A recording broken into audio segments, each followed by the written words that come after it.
Here at Simply Garden, with over 50 years of gardening experience, I believe in keeping things simple and productive while gardening in your own backyard.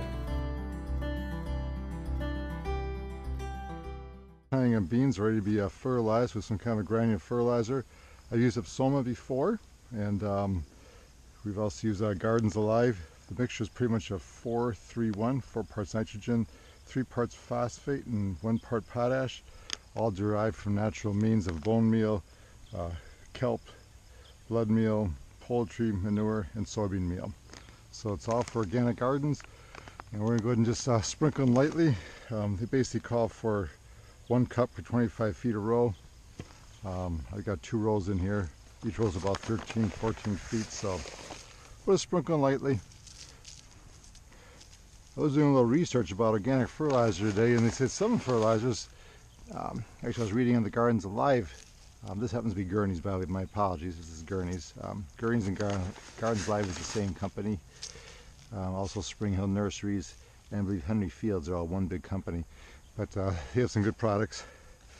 And I was reading that actually with beans, if you fertilize your organic fertilizer at the same time you plant your bean seeds, you're not going to get as good a germination.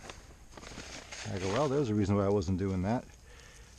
Fertilizing at the same time. Okay, you know that. But anyways, they do recommend, though, putting the fertilizer down about 2 to 3 weeks before you put the seeds in. And that will help to get a quicker jump start. So, something I'm going to try to think about next year. I always do these rows pretty early. I do see I'm going to have to get some of my organic powder. Got some of this going on down here. I like seeing the leaves getting chewed up by something. So we'll give us some organic powder I put on here. I might stop after I get done fertilizing, run out and get it, bring it down to you so you can see what it is here to use for spray, for powder.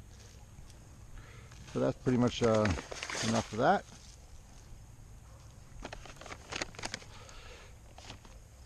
And it's a 2-pound bag, so it's about half the bag I used there. And we'll just lightly cultivate. Not to break things around, always go too deep to disturb the roots.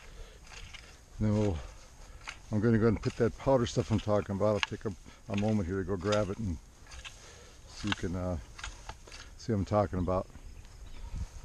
And that should take care of the whatever's eating at the leaves in those beans right there.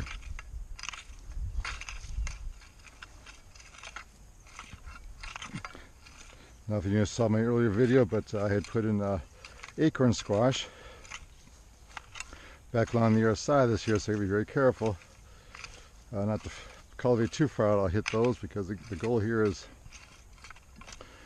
when the beans wrap up, as the peas wrap up, the acorn squash will take over the space. And I just gotta make sure not to hit the squash right up in those little spots there. Just gotta make sure not going too deep and disturb those seeds, which probably are starting to germinate now. I planted them a couple days ago. They should be coming up probably in about a couple more, say about by Friday they should be up.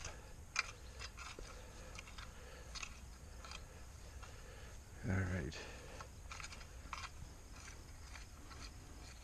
Okay, I'm going to run and get that special organic powder I used to keep off some of the eating surface bugs, probably some kind of a beetle, and we'll grab that and show you what it is. So here's the product I'm talking about. It's called Captain Jack's Dead Bug Brew, and it's for organic gardening. It's a powder for vegetables, flowers. It's a garden dust.